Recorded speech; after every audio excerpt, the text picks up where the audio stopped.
ఉపరాష్ట్రపతి పదవికి ఎన్డీఏ కూటమి అభ్యర్థిగా సిపి రాధాకృష్ణన్ నామినేషన్ దాఖలు చేశారు. నామినేషన్ కార్యక్రమంలో ప్రధాని నరేంద్ర మోదీ సహా పలువురు కేంద్ర మంత్రులు పాల్గొన్నారు. కాగా ఉపరాష్ట్రపతి ఎన్నికను ఏకగ్రీవం చేయాలన్న నరేంద్ర మోదీ అభ్యర్థనను ప్రతిపక్షాలు తోసిపుచ్చాయి. ఇండియా కూటమి అభ్యర్థిగా జస్టిస్ బి సుదర్శన్ రెడ్డిని ప్రతిపక్షాలు ప్రకటించాయి. కాగా సెప్టెంబర్ 9న ఉపరాష్ట్రపతి పదవికి ఎన్నిక జరగనుంది.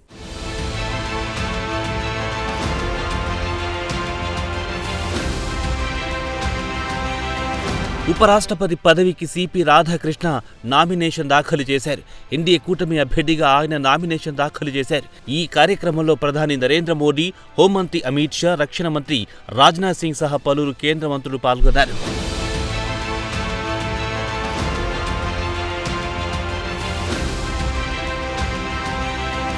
జగదీప్ ధన్ఖడ్ ఆకస్మిక రాజీనామాతో ఉపరాష్ట్రపతి పదవి ఎన్నిక అనివార్యమైంది. ఈ నేపథ్యంలో ఎన్డీఏ కూటమి నుంచి అనేక పేర్లు తెరమీదికొచ్చాయి. అయితే చివరకు సిపి రాధాకృష్ణ పేరును బీజేపీ అగ్రనాయకత్వం ఖరారు చేసింది. సిపి రాధాకృష్ణ ప్రస్తుతం మహారాష్ట్ర గవర్నర్గా ఉన్నారు. గతంలో జార్ఖండ్ గవర్నర్గా కూడా ఆయన పనిచేశారు. అంతేకాదు కొంతకాలం తెలంగాణకు ఇన్ఛార్జి గవర్నర్గా కూడా సిపి రాధాకృష్ణ పనిచేశారు.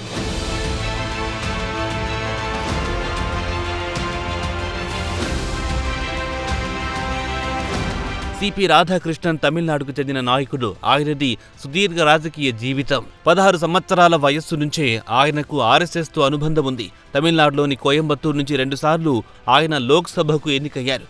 తమిళనాడులో బీజేపీని పటిష్టపరచడంలో సిపిడి క్రియాశీల పాత్ర. అంతేకాదు బీజేపీ తమిళనాడు శాఖకు అధ్యక్షుడిగా కూడా సిపి రాధాకృష్ణ పనిచేశారు. ఇటీవల కాలంలో దక్షిణాదిన పార్టీని బలోపేతం చేయాలని బీజేపీ అగ్రనాయకత్వం ఒక నిర్ణయం తీసుకున్నట్టు తెలుస్తోంది. ఇందులో భాగంగానే తమిళనాడు నేల నుంచి ఎదిగొచ్చిన సిపి రాధాకృష్ణను ఉపరాష్ట్రపతి అభ్యర్థిగా పోటీ చేసే అవకాశం కల్పించింది బీజేపీ అధిష్టానం.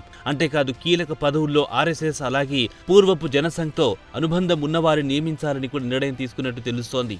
ఇందులో భాగంగానే సిపి రాధాకృష్ణకు పోటీ చేసే అవకాశం కల్పించింది. కాగా తమిళనాడులో ఇటీవల అన్న డీఎంకేతో బీజేపీ పెట్టుకున్న పొత్తు బెడిసి కొట్టింది. ఈ నేపథ్యంలో తమిళనాడుకు ఒక రాజ్యాంగబద్ధమైన పదవి ఇచ్చి తమిళుల అభిమానం పొందాలనేది కమలం పార్టీ వ్యూహంగా కనిపిస్తోంది.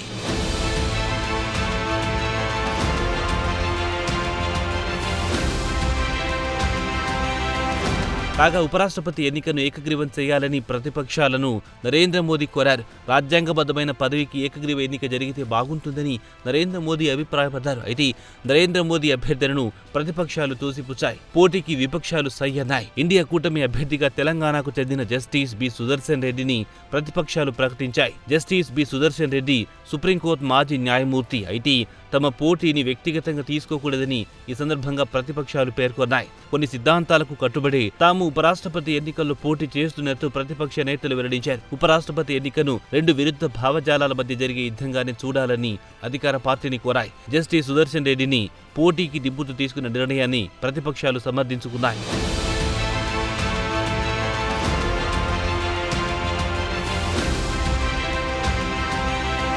కాగా జస్టిస్ బి సుదర్శన్ రెడ్డి తెలుగు వ్యక్తి కావడంతో తెలుగు వాళ్లంతా ఆయనను సమర్థించాలని తెలంగాణ ముఖ్యమంత్రి రేవంత్ రెడ్డి కోరారు. ఈ మేరకు 2 తెలుగు రాష్ట్రాల్లోని రాజకీయ పార్టీల నేతలందరూ జస్టిస్ బి సుదర్శన్ రెడ్డికి అండగా నిలవాలన్నారు. 2 తెలుగు రాష్ట్రాలకు చెందిన 42 మంది లోక్సభ సభ్యులు, 18 మంది రాజ్యసభ సభ్యులు ఏకతాటిపైకొచ్చి జస్టిస్ బి సుదర్శన్ రెడ్డిని గెలిపించాలని రేవంత్ కోరారు.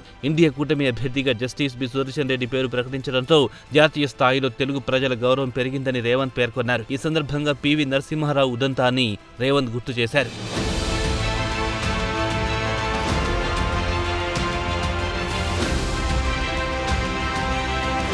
పివి నరసింహారావు ప్రధాని అయిన తర్వాత నంద్యాల ఉప ఎన్నిక జరిగింది. ఈ ఉప ఎన్నికల్లో పివి పోటీ చేశారు. ఈ సందర్భంగా తెలుగువారైన పివి నరసింహారావును గెలిపించుకోవడానికి టీడీపీ అభ్యర్థిని అప్పట్లో ఎన్టీ రామారావు పోటీకి పెట్టలేదు. ఈ ఎపిసోడ్ ను రేవంత్ రెడ్డి గుర్తు చేశారు. అదే తరహాలో తెలుగు ఎంపీలందరూ జస్టిస్ బి సుదర్శన్ రెడ్డికి మద్దతు పలకాలని రేవంత్ రెడ్డి కోరారు. ఇదిలా ఉంటే ఎన్డీఏ కూటమి అభ్యర్థి సిపి రాధాకృష్ణకు వైఎస్ఆర్ కాంగ్రెస్ పార్టీ మద్దతు పలికింది. వాస్తవానికి ఇటు ఎన్డీఏ కూటమి అటు ఇండియా కూటమిలోనూ వైఎస్ఆర్ కాంగ్రెస్ పార్టీ లేదు. 2017లో ఉపరాష్ట్రపతి పదవికి జరిగిన ఎన్నికల్లో ఎం వెంకయ్యనాయుడుకు జగన్ పార్టీ మద్దతు ఇచ్చింది. అది సాంప్రదాయాన్ని కొనసాగిస్తూ ఇప్పుడు కూడా ఎన్డీఏ కూటమికి వైఎస్ఆర్ కాంగ్రెస్ మద్దతు ఇచ్చింది. కాగా వైఎస్ఆర్ కాంగ్రెస్ కు లోక్సభలో 4 ఎంపీలున్నారు. అలాగే రాజ్యసభలో 7 ఎంపీలున్నారు. ఇదిలా ఉంటే సెప్టెంబర్ 9న ఉపరాష్ట్రపతి పదవికి ఎన్నిక పెరగనుంది. ఏదేమైనా పార్లమెంట్లో ఎన్డీఏ కూటమికి సంఖ్యాబలం ఎక్కువ.